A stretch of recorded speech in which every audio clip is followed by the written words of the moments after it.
এই গাইস আসসালামু আলাইকুম, আশা করি সবাই ভালো আছেন। আমি আপনাদের দয়া ভালো আছি। তো আজকে মোগলাই পরোটা বানাবো, তার জন্য পেঁয়াজ কাঁচামরিচ কুচিয়ে টমেটো দিয়ে বানাবো আজকে ফার্স্ট। আর এই যে ডোরটা মাইখা রাখছি, আর সাথে আছে 2টা ডিম, আর এই ছুরির সাহায্যে আমি এগুলো কাটছি। তো দেখতে থাকেন আপনারা কী কী দিচ্ছি। তো এই যে এখানে এক এক করে আমি সব দিয়েছি, একটু জিরার গুঁড়া, লবণ, একটু মরিচের গুঁড়া, সব কিছু দিয়ে ভালো মতন এটাকে হাতে চটকাই নিব, তারপর ডিম দিব।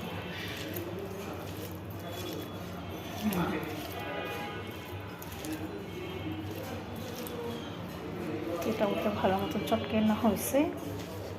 যত ডিম আমি হাত দিয়ে করবো না, চামচের সাহায্যে ডিমটা ফেটবো। তো দেখতে থাকেন যে ডিম ঢেলে দিয়েছি। তো আজকে সন্ধ্যা নাস্তা আমার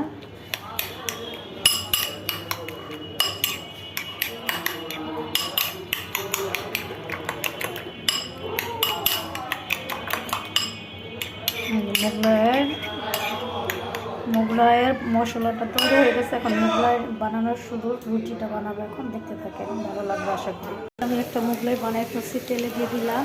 আর একটা মোগলাই বানাচ্ছি। রুটি যত পাতলা হবে ততই আপনার জন্য ভালো হবে। আর এক হাতে উঠানো যাবে না, 2 চামচের সাহায্য এটাকে আপনার উল্টাতে হবে।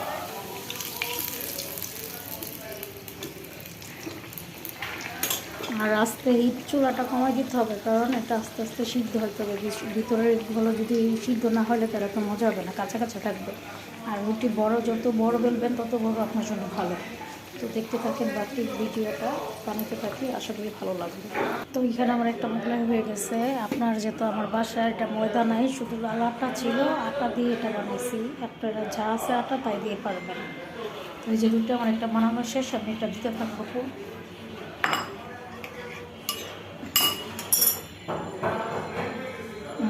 পুরো দিয়ে দিচ্ছি, এখন সুন্দরভাবে বাস দেওয়ার পাল্লা।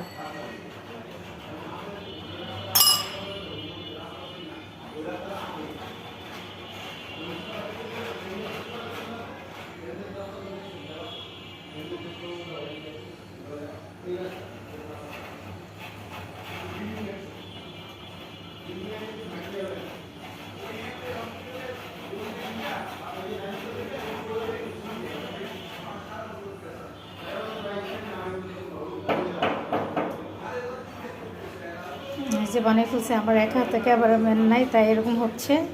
তো এখন আমি তেলে ছেড়ে দিব, দেখতে। তো ওই যে এটা তেলে দিয়ে দিছি।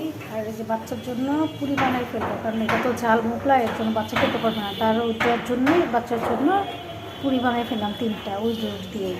কেমন হয়েছে, ভালো হয়েছে। তো যে এটা আমার মোগলাই হয়ে গেছে, এখন এটা আমি ফেলা। আর এটা যে কেটে নিছি। আর এই যে আমার বাসায় শসা নাই, তো গাজর দিয়ে কুচাই নিচ্ছি। তো দেখতে থাকে, মাশাআল্লাহ পুরিগুলো সুন্দরভাবে ফুলতেছে, দেখছেন। বুদ্ধি থাকলে নাস্তা বাবুর জন্য আলাদা বানাইতে হবে না, দেখছেন। ওই ডোর দিয়েই আমি ওর জন্য পুরি বানাই ফেলছি। হয়ে গেল, একই কষ্ট কম হয়ে গেল আমার। তো বাবু এটা খুব মজা করে খাবে।